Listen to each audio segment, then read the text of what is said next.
Hey guys, outside today, nice pretty day, 70 degrees out here, not too humid, and I'm working on the main cabinet. Today, I'm going to try to snap a line across and cut some of the bad part of the bottom of the cabinet off. There's some flaking of the old veneer on here, and I think the bottom of the cabinet's been moved around on some cement a good bit, and starting to have a little delamination of the plywood here, and I want to cut this bad part out before I go any farther with the cabinet and put the new laminate on. But you can see the part that's splitting kind of comes up a few inches, maybe about 2 or 3 inches, and I'm going to come up to at least here, maybe all the way up to where this part, the little kind of kick panel underneath the front of the cabinet is, and I'm going to go straight across, snap me a line, and just cut the bottom of the cabinet off all the way across. And to do that, first I got to remove this bottom piece of the cabinet and this little kick panel and this wood here, and then snap me a line and cut straight across. I'll probably keep it lined up with this piece in the front, which this is eventually going to go away, because I want to take and put a piece on that's I'm going to go all the way up to about there where the control panel is going to be, and it'll be one solid piece of plywood, and it might have just artwork or it might have the new laminate on it. But anyway, we'll get started doing that right now. Disassemble and take these parts right here off that I need to get out of the way before I cut the lines, and be back in a few minutes and show you some of the results. Hey guys, got the bottom panel off from the cabinet. This is the piece that was at the very bottom, and had a little kick plate there on it. It was held in place by some very long staples, probably inch and a half, maybe inch and a quarter, and wood glue. And it had a very, very strong bond. Let me see if I can hold this up in place.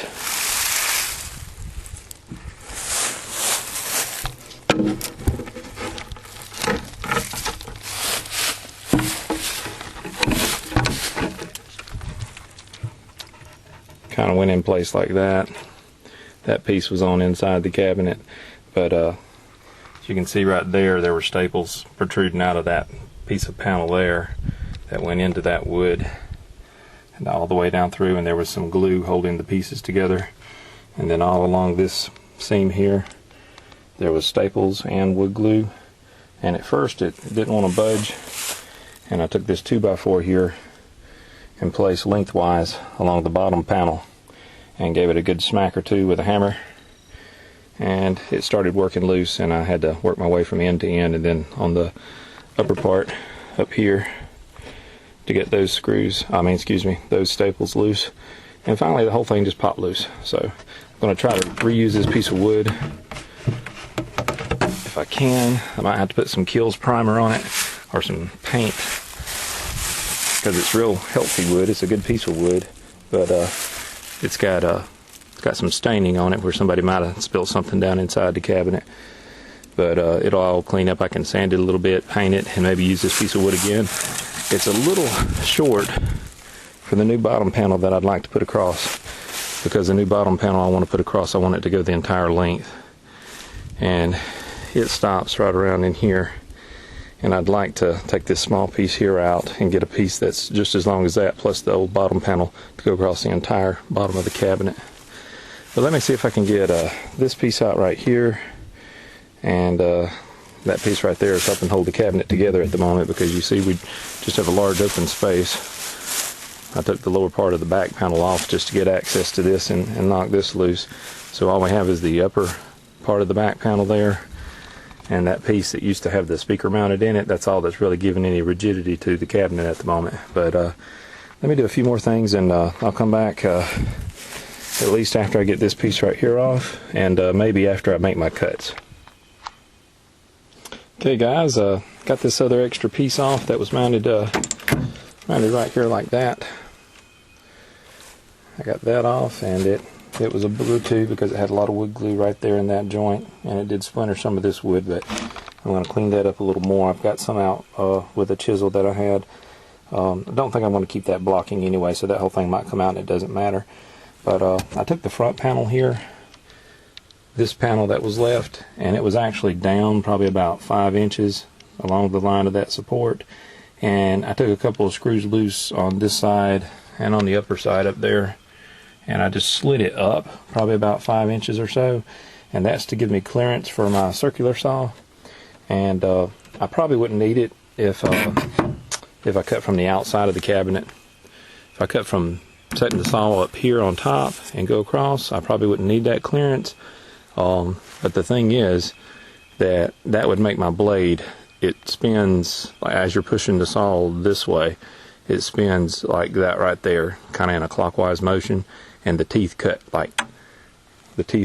into this side of the material and up, and so there'd be like some tear out going this way of the laminate. And even though this laminate's going to be covered, I don't want any tear out in this direction, because I'm going to have to adhere new laminate to this, and I want it to be as smooth as possible. So I want to cut from the inside of the cabinet up under here, and I wanted to give myself clearance. So that gives me a good bit of clearance there all the way across to get my saw in and cut so that the blade's cutting into this material and the teeth are actually coming out this material. So if there's any tear out, it'll be on the inside, and that'll probably be covered by the new bottom. And it'll work the same way on this side when I flip the cabinet over to cut this if I want to. However I want to cut it, you know. Let's see. Okay, this piece would stay, that's right. The cabinet would stay when I cut this side. Set the saw down on this side and rip across, and this is probably about I don't know, let's see. It's about a 4.5 inch piece of stock. And I'm going to take this down to, let's see, I'm going to take it down to where there's about 2 inches of this left, because I want to leave this strip here. And part of the reason I want to leave it is because it is glued. I know there's a lot of glue under this whole piece, and if I try to just cut, let's say, right to here, and cut about 3 inches of the bad part of the cabinet off, and then try to rip this off, it's going to tear this piece of plywood behind there pretty bad, because I know there's a lot of glue under this, and there's a lot of staples in it all the way across. So if I just leave about half of that material, I want to leave maybe about 2 inches, so it'll be like a 2-inch strip, like a furring strip or something. And if I leave that, then that will give me a little more support at the bottom of my cabinet, a little more rigidity, and the new bottom can actually rest on top of this. It can go in right here all the way across and just rest, and this is already squared up to the back of the cabinet, and I can just cut a new piece for the bottom all the way across, and it can rest on that all the way till you get to the front. And then right here I may have to put an extra piece in of this same type of material right here, and I've got enough scrap that I can cut off of that I can fill it in up to this point, and it'll give a good place for the new bottom to rest. Even though this will set up elevated about 2 inches off the floor, there'll be like a slight airspace underneath the cabinet, and that doesn't bother me. It's actually almost kind of a design element.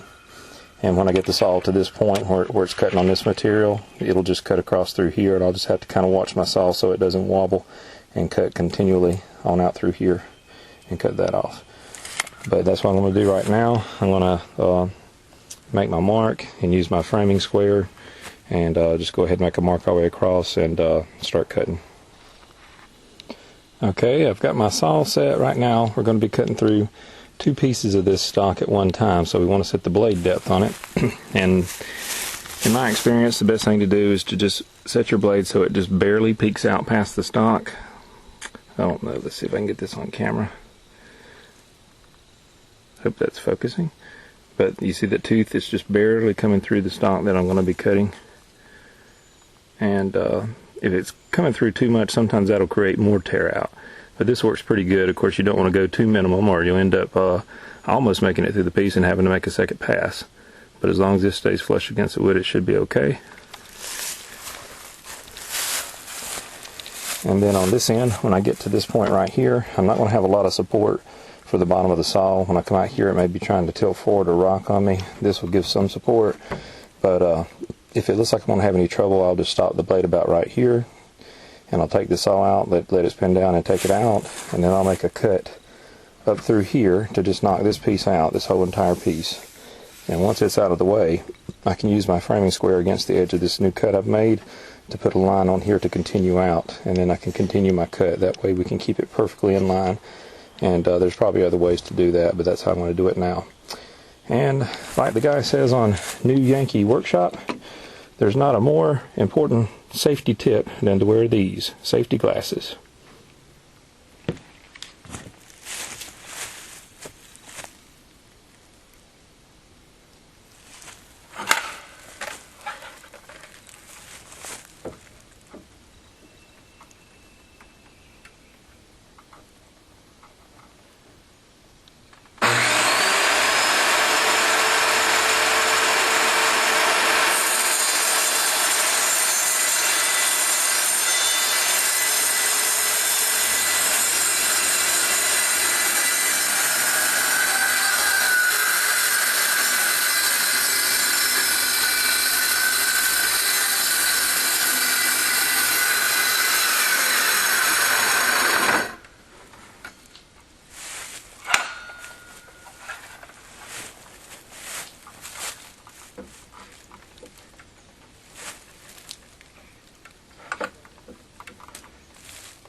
Okay, we've got our cut made. Stayed as close as I could on my line all the way across. And like I said, I come up and cut on this, and there's just a tiny bit of meat from that wood holding this entire thing on right now. Just enough that you can finish, but I didn't want it to split out on me too bad, so I was being kind of careful. Now I can finish this on up with the circular saw if I want to, but if I go up into this, then it's going to make a place on the outside of the cabinet, on the bottom side under here, and I don't want that, so I'm probably going to get a very small handsaw and finish that up, or if I'm careful enough, I can finish it from the underside by flipping the cabinet over, but most likely this is going to break out by the time that happens. So a small handsaw will probably cut the rest of that out.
Got a little bit of a place there where I angled my blade just slightly. Nothing that can't be just slightly sanded. It's still pretty smooth. That's where I was trying to put the saw back in and continue with this cut. But like I said, I'll put a piece of blocking in here, take this out right here, put a piece of blocking to match this on across to give it more support to the front. Then the front piece of cabinet will lay against this, and the one that is the bottom of the cabinet will lay on top of this. Now I'll clean this up with my portable air hose and get on to the other side.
Well, here's what the cabinet looks like on the bad side.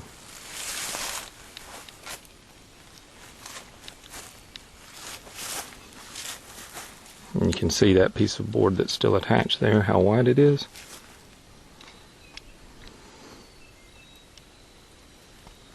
Now here's the side that's cleaned up, that I just cut.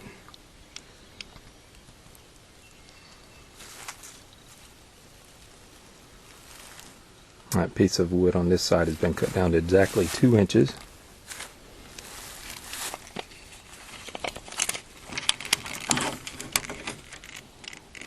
You can see we're dead on 2 inches all the way across. So it's basically like having one of those 2-inch by I think 3/4 inch boards that they use to support on some parts of this on the inside. Similar to that right there. It's probably a little less. Yeah, it's about 1.5 there. Sometimes they use like 2-inch pieces. And that'll give us a nice resting place for our new bottom that we make. And the bottom edge looks a lot healthier now. A little bit of sanding just to clean it up even more. And I'm going to flip the cabinet in a minute, but let's see if you can see the underside here. It's a little dark.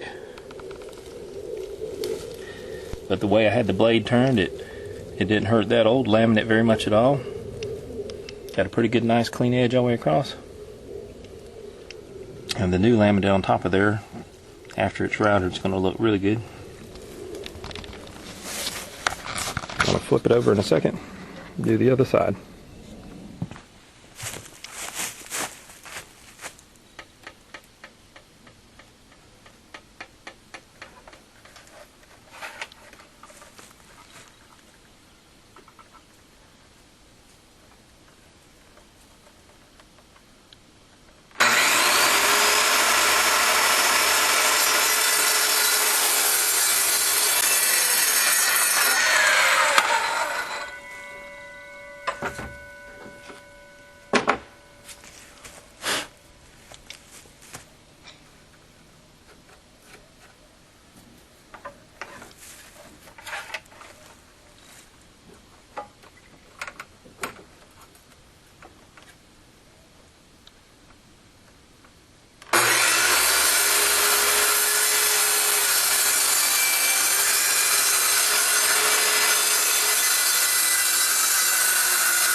Okay guys, we've finished with our other cut. That's the opposite side of the cabinet.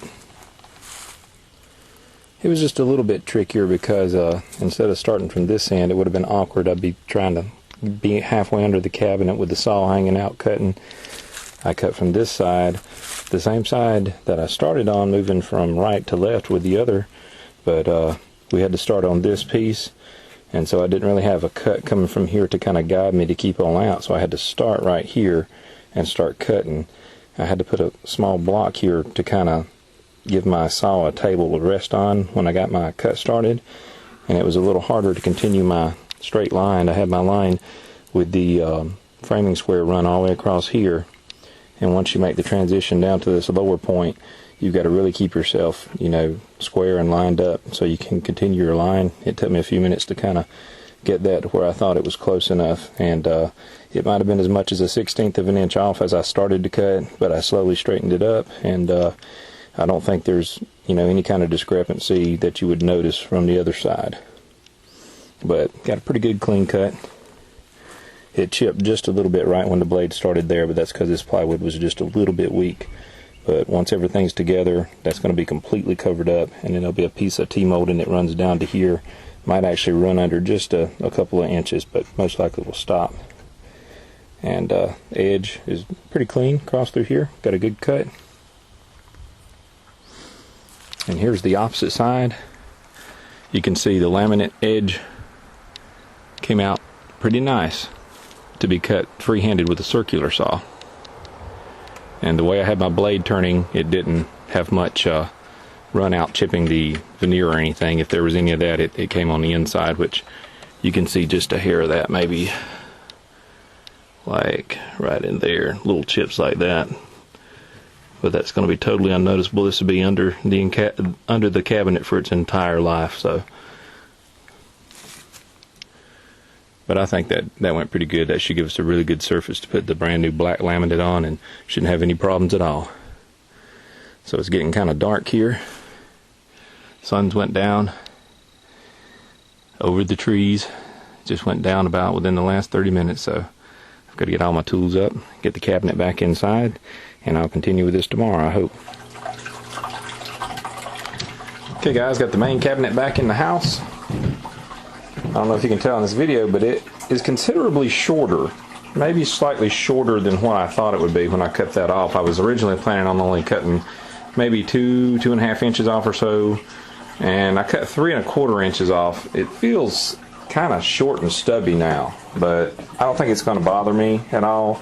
I can adjust the height of the control panel slightly to make up the difference, and also I'm thinking of putting casters or wheels or something on the bottom. And the way I'm going to do the bottom, in the last clips you've seen, I left about a 2-inch strip to support the bottom, which I'm going to slide inside on top of that. If I attach casters or wheels to those, then or to the bottom, then they're kind of going to be about half hidden. They're going to have 2 inches of recess under the cabinet that will kind of it'll hide the attaching mechanism for the wheels or the casters. So you'll see them just a little bit, but it'll kind of like the cabinet is floating, you know, maybe 2 inches off the ground a little. So it's going to give it 2 inches of extra height, and so that'll take up or make up for all but 1 1/4 inches of the difference of what I cut off the bottom of the cabinet. But like I said, I wanted this cabinet to be a little smaller than the Mortal Kombat's anyway. So it looks like by the time it's said and done, if I get the rollers on the bottom, it's probably going to have about 3 inches of shortness compared to the Mortal Kombat. So, but anyways, it came out real good as far as the cuts. I'm real pleased with that. If you can see, it looks dead on. The cuts I made, I mean, you can't hardly tell that from, you know, the way it's supposed to look from the factory. And no more damaged wood to look at. No more damaged wood, looks good. And this front piece here, I jacked it up a few inches and re-screwed it back in just to give the cabinet some support for moving it inside, and also to give me some clearance for the saw when I made the cuts.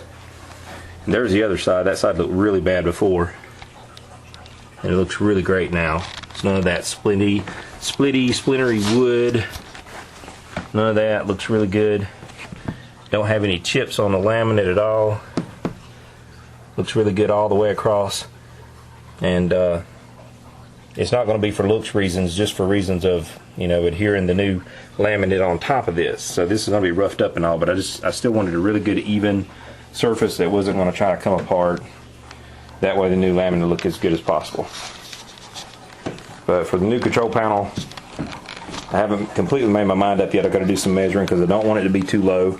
Like I said in a previous clip, I want to cut this kind of across like this to kind of make this as level as possible, and then come up and meet the angle of this if I can. So I have to do a little bit of measuring, a little bit of planning, but that way I can make a control panel that sits kind of flat against this, just like the Mortal Kombat panels do. And I'll probably make it maybe not quite as deep as the entire control boxes on the Mortal Kombat's. It'll be a little shallower, but still have enough clearance for the buttons and all the connections in the bottom of the joysticks underneath. So anyways, next time you see some video on this, I'm going to be trying to make the bottom for it. I think I'm going to go ahead and just do a whole new piece of plywood for it. The same for the front. And I'm going to keep this front piece, and that's the old bottom there. And I'm going to try to use those for just scrap for making any type of supports that are needed for the new piece of plywood on the inside or for the back of the monitor. And I'm going to tear out that old piece of MDF in the back there. I know it's hard for you to see, but it's exactly identical to that piece, that white piece there. And they just look kind of rough, and I don't want to use that. I want to get some thin plywood if I can. If not, I might get some more MDF, but it's going to be about half the thickness of this, because if you see, this right here is it's close to 3/4 of an inch thick, and I just don't think it needs to be that thick. Right now it looks kind of funny on the cabinet anyway because it's a different color. You know, compared to this red, it's white. When I put it on the other cabinet, I'm probably going to paint it black. I doubt I'll put any laminate on the back or anything. It's just kind of a waste to me. You know, most people paint those, even though this does have some type of laminate on it. You know, you can buy panels like this of different sizes and thicknesses at Home Depot and Lowe's. But anyway, that's the progress so far, and I'm going to get back on it. I know it's going kind of slow, but hopefully get the rest of the structure put together in the next few days, and definitely get the monitor issue sorted out about how to get that mounted. I think I'm going to have to do some cutting on the metal brackets, but I think it's all going to come together pretty good once it's all done. Hope you guys stay tuned, and thanks for watching.